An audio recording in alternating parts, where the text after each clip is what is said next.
Yes! Yes, yes, yes! Les gars, je crie yes parce que je suis content, mais je vais pas m'enflammer, on s'est pris une clim par Nico Williams cet été. Mais là, c'est la nouvelle que j'attendais. Julián Álvarez serait la priorité du Barça pour le prochain mercato estival. Comment vous dire que là, voilà notre attaque actuelle, avec tous les attaquants à disposition. Bon, ceux qui jouent le plus, Yamal, Rafinha, Rashford, Lewandowski, Ferran Torres. Lewandowski, c'est sûrement sa dernière année. Rashford, faut pas oublier que c'est un joueur en prêt, on sait jamais. Les gars, c'est lui. C'est lui l'élu. C'est lui, l'histoire, elle doit se dérouler comme ça. Álvarez au Barça, c'est exactement ce qu'il faut pour sauver sa carrière et renforcer Barcelone. C'est tellement le transfert le plus logique, prévisible et compatible de l'histoire du foot. Bon, peut-être pas de l'histoire, mais c'est réel, les gars. On regarde tous ces matchs, on regarde tous la Liga. Les gars, on est tous au courant du joueur, du niveau du joueur. Voilà l'attaque qu'on veut pour la saison prochaine. Voilà les 3 attaquants qu'on veut titulaires la saison prochaine. Non, franchement, les gars, vous le voyez comme ça ou pas? L'histoire, elle serait trop belle. Surtout qu'il a commencé en sélection avec Messi en Argentine. Il avait fait une Coupe du Monde monstrueuse à côté du GOAT. Il a le style de jeu pour jouer au FC Barcelone. J'ai l'impression, j'ai pas de preuves, mais j'ai l'impression qu'il aime beaucoup le Barça. Surtout que là, récemment, on a tous vu son match et son coup franc face au Real. Il rentre dans nos cœurs petit à petit, en fait. Il rentre dans notre cœur. Álvarez, s'il te plaît, viens à la maison. Alors, Julián, on sait que tu as répondu au test à la détection avec succès, avec le triplé que tu as eu contre le Rayo. On a demandé à ce que tu dettes ça contre le Real, tu l'as fait. Et on t'en remercie, on savait que tu en étais capable. Tu l'as montré à la Coupe du Monde et à City. Juste, tu fais pas ça comme Nico Williams et faire n'importe quoi, d'accord? Tu fais ça et tu dettes ça. Tu as juste une dernière quête à réaliser. Car certains Allemands ont été méchants envers le club. Et c'est le cas de Francfort. Si tu ne le sais pas, Julián, parce que je sais que tu vas voir la vidéo, les supporters du Barça souhaitaient quitter le Camp Nou, mais les supporters de Francfort bloquaient les escaliers et les obligeaient à regarder le match jusqu'à la fin. On a fait une pseudo-remontada, on est revenu 4-3-2. Vous l'avez bel et bien compris, l'Atlético de Madrid va affronter Francfort. De l'autre côté, le Real Madrid n'ont même pas intérêt à célébrer ce match-là comme si vous n'êtes pas fait frapper le fiac.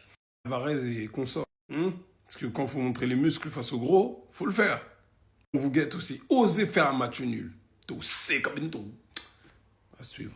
Álvarez, ne fais pas comme Nico Williams a montré la Ligue des Champions encore une fois. Zotalaeo, d'accord? On te regarde. Et Miramos. Ok? Balai? C'est bien confirmé, le FC Barcelone voudra faire Julián Álvarez l'été prochain. Donc Álvarez est la cible numéro 1 de Barcelone avant bien sûr la saison prochaine. Donc Laporta l'a choisi pour renforcer l'attaque bien sûr et ça sera le remplaçant parfait de Lewandowski. Mais à noter bien sûr que sa signature sera très compliquée, surtout qu'il joue à l'Atlético et c'est bien sûr renforcer un concurrent au titre de Liga. Mais la signature d'Álvarez serait vraiment compliquée économiquement bien sûr pour Barcelone. Mais il s'accroche à plusieurs facteurs comme le départ de Lewandowski et de son gros salaire qui pourrait permettre tout simplement l'arrivée d'Álvarez.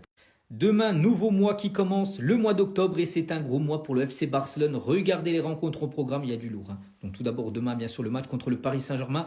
Ensuite, ça sera Séville, après il y aura une trêve d'une quinzaine de jours. Ensuite, Girona, Olympiakos et le Real Madrid. Donc voici les 5 rencontres du FC Barcelone pour le mois prochain. Et concernant le match demain contre le Paris Saint-Germain, donc côté PSG, pas mal d'absents. Donc Marquinhos, Doué, Kvaratskhelia et Dembélé sont tous forfaits pour la rencontre face au FC Barcelone demain soir. Et côté Barça, les gars, on apprend aujourd'hui d'après Marca que Lamine Yamal et Daniel Mo devraient être titulaires. Donc Lamine Yamal, ailier droit, Daniel Mo dans l'axe, bien sûr, numéro 10. De côté gauche, ça devrait être Marcus Rashford. Après, il y a un doute, les gars, entre Lewandowski et Ferran Torres qui commencera titulaire. Mes abonnés, je tease déjà ce que je vais dire mercredi. Ton test, tu l'as réussi avec brio. Tu nous as fait manger des points sur Gambie. C'est le plus important, c'est le principal. La Ligue des Champions arrive et vous allez voir là où je vais en venir. L'Atlético de Madrid va affronter Francfort. Alors, on a un petit passif avec eux, surtout leurs supporters. Bien, eux aussi, techniquement, comme ils se sont qualifiés. On se rappelle tous de ce moment-là où on a vu à la télé, à cause surtout des supporters qui ont vendu leurs billets, stade du Camp Nou en blanc. Et en plus de ça, ça bloquait les supporters au moment où on voulait quitter le stade. Les supporters qui étaient du moins. C'est pour ça que je profite direct. Parce qu'ils y seront, c'est sûr. Álvarez et l'Atlético sur l'application. Je m'attends désormais déjà à ce que les pronos soient mis pour qu'on puisse en profiter. Des points à aller chercher sur ce match. Álvarez est en forme, on a besoin de points. Dans l'application qui nous permet justement grâce aux points d'avoir des gommes qui se transforment en récompenses réelles, n'est-ce pas? Aussi, en attendant la Ligue des Champions demain jusqu'à jeudi, vous ne savez pas où vous amuser de manière gratuite. Voici l'application sur différents sports en plus du football et de la Ligue des Champions. Oui, oui, oui, oui, c'est le genre d'infos que je veux voir les gars. Julián Álvarez serait la priorité du Barça pour le prochain mercato estival. C'est un grand oui. Avec plaisir, viens au Barça, frérot. Les gars, j'espère sincèrement que cette info, elle est vraie. J'espère sincèrement que cette info, elle est réelle. Parce qu'on parle quand même d'un mec qui a déjà tout gagné, qui est à l'Atlético, on ne sait pas ce qu'il fout là-bas, et qui rentrerait parfaitement dans le jeu du Barça. J'en suis persuadé. C'est impossible que si Alvarez vient au Barça, il floppe. C'est pas possible, les gars. Dans aucun monde. Les gars, sincèrement, Tom Holland, Julian Alvarez, je veux dire, il faut le libérer de prison, les gars. Il faut qu'on le libère de cette prison du harambol. Non, mais sans déconner, je rigole même pas. Avec tout le respect, qu'est-ce qu'il fout à l'Atlético Madrid? Je respecte l'Atlético Madrid, mais leur jeu, il est tellement pas adapté à celui d'Alvarez. Les gars, il faut le faire venir. Laporta, fais tout ce qui est en ton pouvoir, débloque tous les leviers économiques de la planète, fais tout, vends des sièges VIP, mais ramène-nous ce mec, par pitié. Après, sincèrement, les gars, vous me croyez ou vous me croyez pas, mais moi, je milite pour Alvarez depuis 2022. Depuis son premier match que j'ai vu en Coupe du Monde avec l'Argentine, je milite pour ce mec. Il était encore à City, dites-vous. J'étais en mode, mais c'est lui qu'il nous faut. Je sais pas, j'ai senti le truc, en fait. Mais après, vous me croyez ou vous me croyez pas, les gars. 500 millions d'euros et pas un centime de moins les Barcelonais. Parce que oui, je veux bien être copain avec vous, c'est bien, on a mis 5 de Real Madrid, vous comme nous, très bien, super, il n'y a pas de souci. Par contre, pour lui, c'est 500 millions d'euros. Ou alors éventuellement un échange avec Lamine Yamal, plus Rafinha, plus Pedri, plus De Jong et plus Pau Cubarsí. Je vous jure que vous sucez vraiment à perte. Parce que Julian Alvarez ne signera jamais chez vous. Vous n'avez pas l'étal, mais personne en Europe n'a l'étal. Personne peut là arriver et mettre 500 millions d'euros. Alors oui, certains clubs ont les moyens de mettre 500 patates techniquement, mais avec le fair play financier, c'est mort. Alors on sait que le fair play financier, etc., c'est un concept coulissant, mais pas à ce point. Mais au-delà de votre obsession pour Julian Alvarez, vous avez une obsession pour vouloir sauver nos joueurs. Vraiment, à entendre certains Barcelonais, les joueurs qui jouent à l'Atlético de Madrid sont en prison. Mais vous êtes au courant que personne les a forcés comme ça là? Ils n'avaient pas un pistolet sur la tempe à poser le contrat. Hein. Julian Alvarez, il était très heureux, je pense, à Manchester City, même s'il commençait à ronger son frein du fait de pas tout le temps jouer, etc., et de pas être la star d'un projet. Mais s'il est venu chez nous, c'est qu'il est très heureux, c'est qu'il a réfléchi et qu'il voulait venir. Et je vous assure qu'il est très très heureux. Arrêtez de vouloir sauver des joueurs qui n'ont pas besoin d'être sauvés. Salut les amis, j'espère que vous allez bien. Voici une petite série d'informations concernant le FC Barcelone. Vous savez quoi faire? Like, partage, abonnement pour ceux qui ne le sont pas encore. Let's go! On va commencer avec cette information les gars. Selon Giarioas, Lewandowski est un candidat pour être titulaire contre le Paris Saint-Germain. Et l'arbitre du choc opposant le Barça au Paris Saint-Germain est désormais connu. C'est monsieur Michael Oliver, un arbitre que j'apprécie beaucoup. Et aussi les amis, le FC Barcelone n'aimerait pas que Luis de la Fuente puisse convoquer Yamal en sélection les gars. Et on a demandé à Gavi quel était son rêve. Il a affirmé gagner la Ligue des Champions avec le Barça et la Coupe du Monde avec l'Espagne. Grosse nouvelle les gars, Joan Laporta a porté plainte contre Bartomeu pour des commissions excessives à des agents. Donc le préjudice pour le Barça serait estimé à 30 millions d'euros. Les transferts de Griezmann et Malcolm sont notamment en cause. Et les amis, depuis ces derniers matchs, tous les Barcelonais rêvent de voir Julian Alvarez avec ce maillot les gars. Et moi ça me fait rire. Donc selon Sport les gars, Julian Alvarez est devenu la cible numéro 1 du FC Barcelone pour l'été prochain. Le président Laporta l'ayant choisi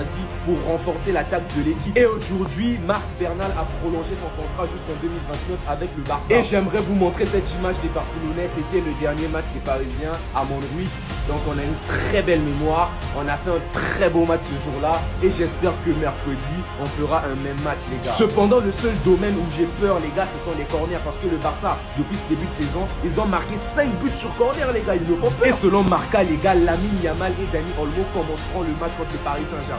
Les deux autres places en attaque seront une compétition entre Lewandowski, Ferran Torres et Rashford. Et on a désormais des informations de la Super Coupe d'Espagne. Donc ce sont ces 4 équipes qui vont la jouer. La Super Coupe d'Espagne se jouera à Jeddah en Arabie Saoudite. Le tournoi se déroulera du 7 au 11 janvier 2026. Hansi Flick a des doutes concernant sa défense les gars. Selon Marca, le plus grand doute de Flick avant le match contre le Paris Saint-Germain est de savoir si Araujo sera titulaire ou non. Hansi Flick est conscient des capacités défensives mais considère également ses lacunes avec le ballon. Et selon Marca les amis, Hansi Flick est habituellement prudent avec les joueurs en convalescence, mais l'importance du match contre le Paris Saint-Germain pourrait le forcer à titulariser Baldé. Baldé viens, Baldé on t'attend les gars. Pour tous ceux qui regardent mes vidéos jusqu'à la fin, laissez-moi un commentaire, soit Visca Barça, soit allez Paris si vous êtes pour le Paris Saint-Germain. Moi je vais vous laisser aller Paris, let's go.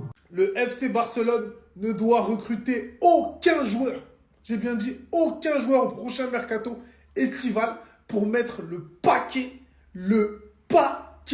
sur Julian Alvarez Julián Alvarez, l'Argentin, le numéro 9 de l'Atlético Madrid. Il n'y a pas un seul joueur plus Barça compatible aujourd'hui en Europe que lui. Voilà, il sait tout faire. C'est un neuf qui sait jouer, qui sait décrocher, qui sait prendre la profondeur, qui sait jouer de la tête, qui sait jouer du droit, du gauche. Il tire les coups francs, les pénaltys. C'est le remplaçant parfait à Robert Lewandowski. En plus, je pense qu'en termes de salaire, ça va être à peu près sur les mêmes standards parce que Lewandowski va partir. Et si tu le remplaces par Julián Alvarez, ça peut être à peu près les mêmes standards. Mettez-les sans patates. Mettez-les sans patates. Voilà. Pour le nouveau Camp Nou, avoir un Julián Alvarez en 9, entouré de Rafinha et de Lamine Yamal, et peut-être encore de Rashford s'il continue, ce serait incroyable. Il faut mettre le paquet sur ce joueur. Vraiment, pour le FC Barcelone. Attendez. Hansi Flick il y a quelques mois. Julián Alvarez est l'un des meilleurs attaquants du monde. Koubarsi il y a quelques mois. Si je pouvais signer un seul joueur pour le Barça, qui serait-ce? Julián Alvarez. Laporta, s'il te plaît, fais ce que t'as à faire et j'oublie tout. Les mensonges sur le Camp Nou, sur le 1 pour 1, sur le Mercato. J'oublie absolument tout. Alvarez, la performance encore une fois qu'il nous a pondu contre le Real Madrid. Je suis désolé, mais c'est trop. Vraiment, c'est trop pour moi. Avec tout le respect que j'ai pour l'Atlético, il a strictement rien à faire là-bas. Financièrement, à l'heure actuelle, au Barça, je sais que c'est chaud. Il n'y a pas d'argent, c'est compliqué pour recruter, etc. Mais de septembre 2025 jusqu'à juillet 2026, il y a le temps. Donc s'il te plaît, Laporta, trouve une solution. Je veux pas savoir comment est-ce que tu vas faire, si tu vas être dans des magouilles, des trucs chelous, moi je veux rien savoir. Moi j'ai juste envie de voir le communiqué, Alvarez to Barcelona, le here we go, etc. c'est tout. Laisser Julián Alvarez une saison de plus à l'Atlético Madrid, je suis désolé mais ça serait un péché. Ah, je suis désolé les gars, moi je mélange tout. Bref, en tout cas, n'hésitez pas à me donner vos avis dans les commentaires, histoire de savoir ce que vous en pensez, et moi je dirai tout ça. C'est tellement écrit que je suis jaloux des Barcelonais, les gars, je suis jaloux des Barcelonais. Julián Alvarez, il finira forcément au Barça, il est tellement Barça compatible. Imagine ça, une attaque Rafinha à gauche, Julián Alvarez, le frère en pointe, à droite, à Lamine Yamal, et sur le banc, t'as Ferran Torres, t'as Rashford. Les gars, c'est trop fort, la vérité, c'est trop fort. Encore aujourd'hui, il a tout fait, Aurel, il aura tout fait, les gars, il aura tout fait. Il m'a doublé aujourd'hui, il était juste trop fort, il était vraiment trop boosté, trop en pétardo, les gars. Je vous promets, je suis jaloux, en fait. Parce que Julián Alvarez, c'est un joueur qui irait trop bien au Paris Saint-Germain. Faut être honnête, les gars, moi, en tant que supporter du PSG, je me dis, Julián Alvarez, tu le mets dans ce PSG-là, c'est très très fort, on va pas se mentir. On le sait, dans le PSG de Luis Enrique, les frères, les 3 offensifs, voire 4 offensifs maintenant tournent à chaque fois, ils tournent constamment. Et du coup, Julián Alvarez pourrait commencer en pointe, mais passerait à gauche, à droite par moment. Ousmane Dembélé commencerait sur un côté, mais passerait à droite ou bien en pointe par moment. Idem pour Barcola et Kvara. Donc dans tous les cas, ça tournerait archi bien. Il se fondrait trop bien dans l'effectif du Paris Saint-Germain. Mais on le sait, il finira au Barça. On le sait, c'est écrit, les gars. Malheureusement, c'est écrit, c'est comme ça. Ah!